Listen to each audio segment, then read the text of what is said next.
Operation Sindoor పై పాకిస్తాన్ రెచ్చిపోయింది. ప్రతీకారం తీర్చుకుంటామని, యుద్ధం తప్పదని వార్నింగ్స్ ఇచ్చింది. అవసరమైతే అణ్వాయుధాలతో దాడికి కూడా వెనుకాడబోమని బీరాలు పలికింది. భారత్ పై వందల డ్రోన్లు, మిస్సైళ్లతో 3 రాత్రులు దాడికి దిగింది. సడన్ గా 4వ రోజుకు సైలెంట్ అయింది. అదే రోజు కాల్పుల విరమణకు రావాలని భారత్ ను ప్రాధేయపడింది. కాల్పులు ఆగిపోయాయి. విజయం తమదేనని సంబురాలు జరుపుకుంది. అయితే ఇక్కడ చాలా మందికి అర్థం కాని విషయం ఒక్కటే, ఎందుకు సడన్ గా పాకిస్తాన్ కాల్పుల విరమణకు అంగీకరించింది? 12 ఎయిర్ బేస్లు, 13 ఉగ్ర కోటలను బద్దలు కొట్టిన పాక్ ఎందుకు సైలెంట్ అయింది? యుద్ధానికి సర్వం సిద్ధం చేసుకున్న పాక్ ను వెనక్కి తగ్గేలా చేసింది ఎవరు? పాక్ భయం వెనుక ఉన్న సీక్రెట్ శక్తి ఏమిటి? Watch story. పాకిస్తాన్ విక్రాంత్ భయం వెంటాడిందా? 36 వార్షిప్స్ ను చూసి పాక్ తోక ముడిచిందా?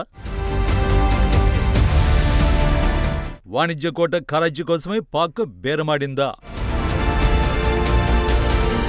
ఆపరేషన్ సింధూర్ గురించి ఇప్పటికే చాలా కథనాలని విని ఉంటారు. పాకిస్తాన్లోని ఉగ్రకోటల్ని భారత వైమానిక దళం ఎలా నిలమట్టం చేసిందో తెలిసే ఉంటుంది. Indian army, Indian air force సమన్వయంతో పాకిస్తాన్లో ఎంతో విధ్వంసం సృష్టించాయో ప్రపంచానికి చాలా స్పష్టంగా అర్థమయ్యే ఉంటుంది. అయితే పాకిస్తాన్, భారత్ మధ్య సడన్ గా కాల్పుల విరమణ ప్రకటించడం మాత్రం భారతీయులు అస్సలు ఊహించని పరిణామం. భారత్ ఎందుకు కాల్పులకు ఒప్పుకుంది అన్నదే చాలా మందిని కలిచివేసింది. పాకిస్తాన్ కు గట్టిగా భారత్ బుద్ధి చెబుతుందని ఆశించిన వారికి అసంతృప్తి మిగిలింది.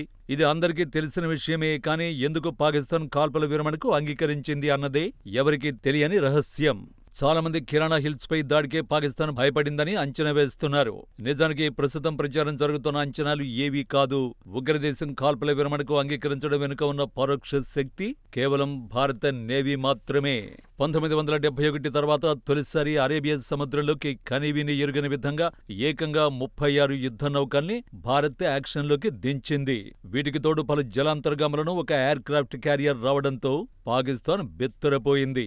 ఇండియన్ నేవీ పూర్తిగా టార్గెట్ ను లాక్ చేసి భారీగా ఆయుధాలను మోహరించింది. పాకిస్తాన్ సముద్ర జలాల్లోకి ఎంట్రీ ఇచ్చేందుకు సిద్ధంగా ఉంది. అప్పటికే 12 ఎయిర్ బేస్లపై భారత్ దాడి చేసింది. సముద్రంలో భారీగా కనిపించని శక్తితో భారత్ సిద్ధమవడం పాకిస్తాన్ వణికించింది.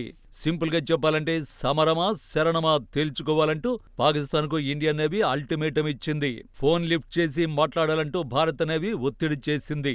పాకిస్తాన్ తీర ప్రాంతంలో 36 యుద్ధ నౌకలు వస్తాయని ఇస్లామాబాద్ ఊహించలేదు.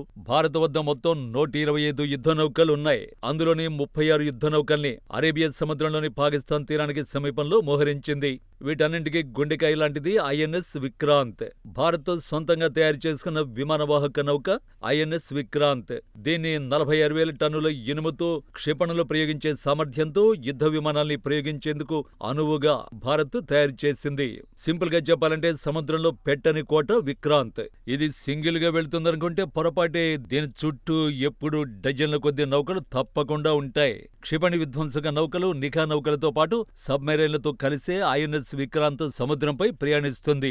వీటన్నింటిలోనూ డెడ్లీ బ్రహ్మోస్ మిస్సైళ్లతో పాటు సైలెంట్ టార్పిడో క్షిపణులు మోహరించి ఉన్నాయి.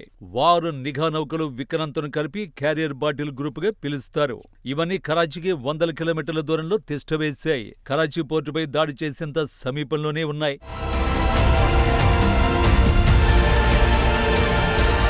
గ్రీన్ సిగ్నల్ వచ్చిన వెంటనే నిమిషాల్లో యాక్షన్లోకి దిగేందుకు క్యారియర్ బాటిల్ గ్రూప్ వేచి ఉంది. అయితే ఇదేమీ రొటీన్ పెట్రోల్ మాత్రం కాదు. ఇది పాకిస్తాన్ కు ఓ రకంగా సవాలనే చెప్పాలి. పాకిస్తాన్ ఏదైనా చర్య తీసుకునే ముందు 1కి 2 సార్లు ఆలోచించుకోవాల్సిందే. లేదంటే కరాచీని కోల్పోయే ప్రమాదం ఉంది. అదే సమయంలో Indian navy operations director Bharti Pakistan కు వార్నింగ్ ఇచ్చాడు. సముద్రంలో నేవీ పూర్తి స్థాయిలో సన్నద్ధంగా ఉందన్నాడు. పాక్ ఏమాత్రం పిచ్చి వేషాలేసినా కరాచీతో సహా పాకిస్తాన్లోని అన్ని ప్రాంతాల్లో దాడుల్ని తాము అనుకున్న సమయంలో చేయగలమని హెచ్చరించాడు. అయితే ఎందుకు భారత నేవీ కరాచీని టార్గెట్ చేసింది? కరాచీ అనేది కేవలం నౌకాశ్రయం మాత్రమే కాదు. పాకిస్తాన్కి ఇది ఆయువు పట్టు లాంటిది. పాకిస్తాన్కు అతి పెద్ద నౌకాశ్రయం కరాచీనే. ఇతర పోర్టులో ఆర్మారా, గ్వాదర్ ఉన్నా కరాచీతో పోలిస్తే చాలా చిన్నవి. పాకిస్తాన్ వాణిజ్యంలో 75% ఒక కరాచీ పోర్టు నుంచే సాగుతోంది. పాకిస్తాన్ దిగుమతి చేసుకునే చమురులో 80% కరాచీ నుంచే దేశంలోకి వెళ్తోంది. సో పాకిస్తాన్ బిగ్గెస్ట్ పోర్టుపై దాడి జరిగితే ఆ దేశం స్తంభించిపోతుంది. ఈ విషయం భారత నౌకాదళానికి చాలా స్పష్టంగా తెలుసు. ఎందుకంటే గతంలో ఒకసారి కరాచీ పోర్టుపై ఇండియన్ నేవీ దాడి చేసింది. 1971 నాటి యుద్ధం సమయంలో ఆపరేషన్ ట్రైడెంట్ను భారత నేవీ చేపట్టింది. అప్పట్లో కరాచీపై దాడి చేయడానికి 6 యుద్ధ నౌకల్ని భారత్ యాక్షన్లోకి దించింది. ఆపరేషన్ ట్రైడెంట్లోనూ కరాచీతో పాటు పాకిస్తాన్ పట్టణాలను ఇండియన్ నేవీ వణికించింది. అప్పట్లో భారత్ చేసిన దాడులకు కరాచీ పోర్టులో 4 రోజుల పాటు మంటలు ఎగిసిపడ్డాయి. అది 1971లో జరిగిన సంఘటన. ఇది పాకిస్తాన్కు బాగా గుర్తుంది. సీన్ కట్ చేస్తే 2025లో 6 రెట్లు యుద్ధ నౌకల్ని భారత్ దించింది. ఈ యుద్ధ నౌకలన్నీ మిస్సైళ్లను కరాచీపై గురిపెట్టాయి. 4/1 యుద్ధ నౌకలు యాక్షన్ కు రెడీగా ఉన్నాయి. పాకిస్తాన్ వద్ద ఉన్న యుద్ధ నౌకలు ఎన్నో మీకు తెలుసా? మొత్తం కేవలం 30 యుద్ధ నౌకలే ఉన్నాయి. కానీ ఈ యుద్ధ నౌకలు కూడా కేవలం పోర్టులకే పరిమితమయ్యాయి. పాకిస్తాన్ నేరుగా తమ జలాల్లోకి వెళ్లేందుకు కూడా సాహసించడం లేదు. ఇక్కడ భారత నేవీ మోహరింపులు కేవలం సంఖ్యలకు సంబంధించింది ఏమాత్రం కాదు. తమ సత్తాను ప్రదర్శించడంలో మాస్టర్ క్లాస్ గా చెప్పొచ్చు. పాకిస్తాన్ వద్ద చైనీస్ యాంటీ షిప్ వెపన్సే ఉన్నాయి. ఏమాత్రం పేలని చైనీస్ క్షిపణులు చూసిన తర్వాత పాకిస్తాన్ భయాందోళనలకు గురైంది. భారత్పై ప్రయోగించిన చైనా క్షిపణులు లక్ష్మీ బాంబుల కన్నా అధ్వానంగా మారే. ఇది పాకిస్తాన్ నేవీని నిరాశకు గురిచేసింది. భారత నేవీ సింగిల్ షాట్ కూడా పేల్చకపోయినా పాకిస్తాన్ భయంతో వణికిపోయింది. పాకిస్తాన్ పెంచి పోషిస్తున్న ఉగ్రవాదుల కోటల్ని భారత్ నాశనం చేసింది. ఉగ్రవాదులతో కలిసి పనిచేస్తున్న పాక్ సైన్యాన్ని కూడా లక్ష్యంగా చేసుకోవడం సరైన విషయమే.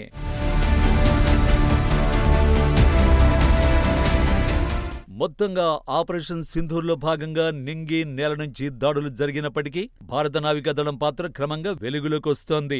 అరేబియా సముద్రాన్ని నేవీ పూర్తిగా తమ కంట్రోల్లోకి తీసుకుంది.